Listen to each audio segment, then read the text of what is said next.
Coming back to the Zhang et al. 2015 study, the paper combines different data sets on nitrogen use to create estimates for the variables N Sur, which is nitrogen surplus, and defined as the nitrogen input minus the nitrogen embodied in the agricultural yields.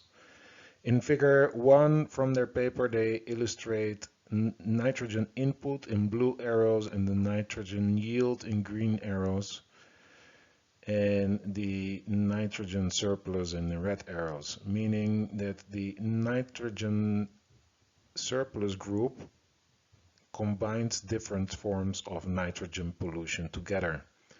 The nitrogen use efficiency, NUE, is defined as nitrogen yield over nitrogen input.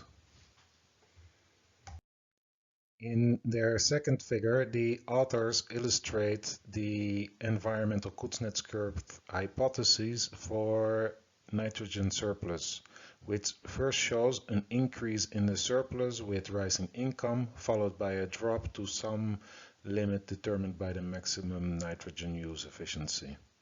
The authors explore the response of nitrogen surplus to changing levels of GDP per country, allowing for different levels or timing of the turning points.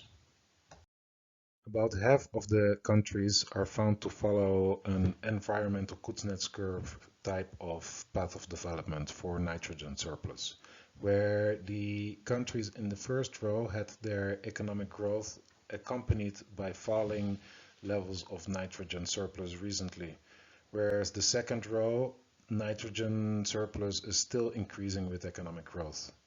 Most other countries have either showed an opposite relationship with economic growth or no relationship at all.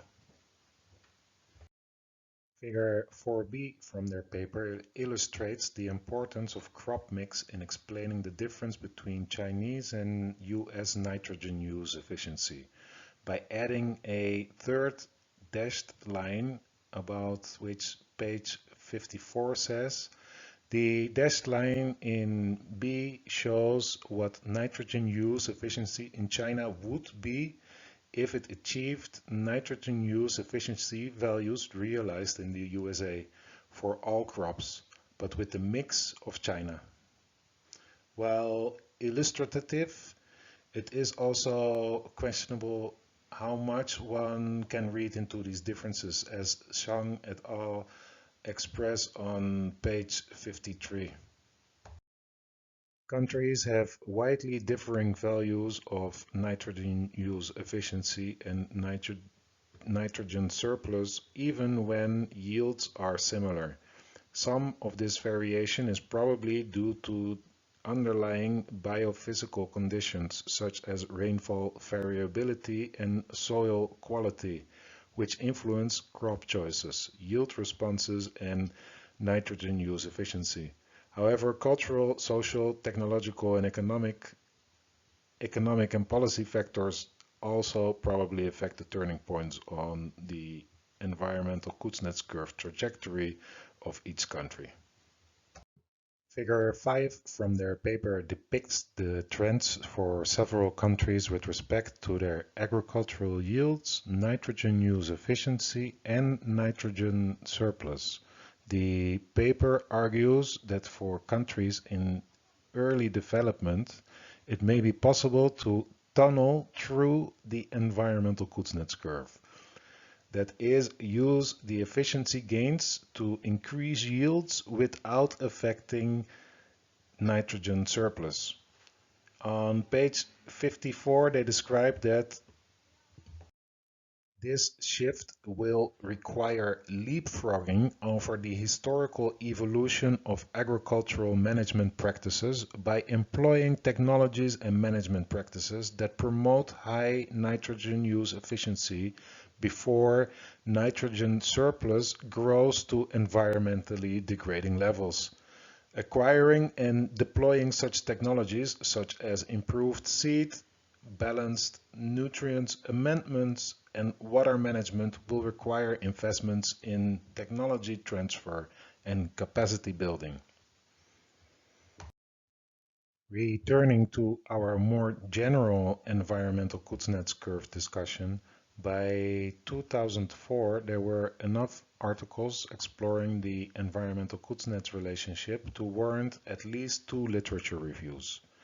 Focusing mostly on sulfur dioxide emissions, Stern concludes, it seems unlikely that the environmental Kuznets curve is an adequate model of emissions or concentrations. I concur with Copeland and Taylor, who state that our review of both the theoretical and empirical work on the environmental Kuznets curve leads us to be skeptical about the existence of a simple and predictable relationship between pollution and per capita income.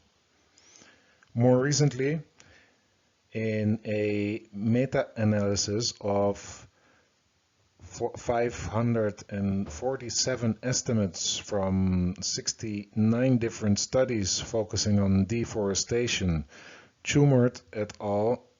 Find